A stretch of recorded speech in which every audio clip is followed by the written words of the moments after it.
50,000 ভার্সে যে 500 টাকা দামের হোমমেড স্মোকার মেশিন। আর এর মধ্যে আছে একটি গ্যাস টর্চ, এইভাবে কপারের পাইপ যেটাকে আমরা নিজে ব্যান করেছি, আর এই যে একটা হাওয়া ভরার এইরকম একটি মেশিন, আর এই যে একটা কোটা, এই চারটা মাত্র জিনিস আছে। তো চলুন আপনাকে দেখাচ্ছি এবার কিভাবে এটা কাজ করে। তো এর জন্য প্রথমত আপনাকে কি করতে হবে, এই কোটার মতো ভরতে হবে ডিজেল, কেরোসিন, যা আপনার ইচ্ছা। কেরোসিনটা মানে কেরোসিন দিলে একটু সেন্ট করবে, কিন্তু ডিজেলটা সবচেয়ে বেস্ট আমার হিসাবে। ডিজেলটা কোনো সেন্ট ওরকম হয় না, কেরোসিনে করবে। আপনি মোবাইল দিয়েও করতে পারেন। আপনি যদি চান যে এটাতে মশা তাড়াবেন তাহলে কিন্তু করতে পারেন। মশার লিকুইডটা আপনি দিতে পারেন, যে মশা মারার জন্য একটা লিকুইড পাওয়া যায়। তো এইভাবে ডিজেল ভরে নিয়ে তারপরে আপনাকে এই ঝাপটিকে এইভাবে ভালো করে এখানে টাইট করে লাগিয়ে দিতে হবে। এবার এই হাই পাওয়ারের টর্চটিকে চালু করলেই দেখতে পাবেন এখানে কিন্তু আমাদের কপারের পাইপটি গরম হতে শুরু করেছে। তো চলুন আপনাদের দেখাচ্ছি একটু গরম হওয়ার পরে। আর দেখুন এখানে কিন্তু অনেকটাই গরম হয়ে গেছে। তো এখন এটাকে আমরা প্রেস করবো, এর মধ্যে হাওয়া ভরে দেব।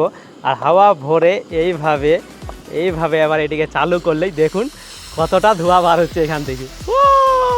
এটি দিয়ে আপনি মশা তাড়া থেকে শুরু করে সমস্ত কাজ করতে পারেন। গাইস দেখলেন কতটা ভালো করে এটা কাজ করছে, সত্যি কিন্তু অসাধারণ একটা প্রোডাক্ট। যদি আপনারা দেখতে চান বা বানাতে চান এটা কীভাবে আমরা তৈরি করছি, পুরো প্রসেসটা যদি আপনারা দেখতে চান তাহলে অবশ্যই কমেন্ট করুন। পার্ট 2 খুব তাড়াতাড়ি নিয়ে চলে আসবো, আপনাদের সমস্ত কিছু দেখিয়ে দেবো কীভাবে খুব সহজে আপনারা মাত্র 500 টাকার মধ্যে এটিকে বানাতে পারবেন বাড়িতেই।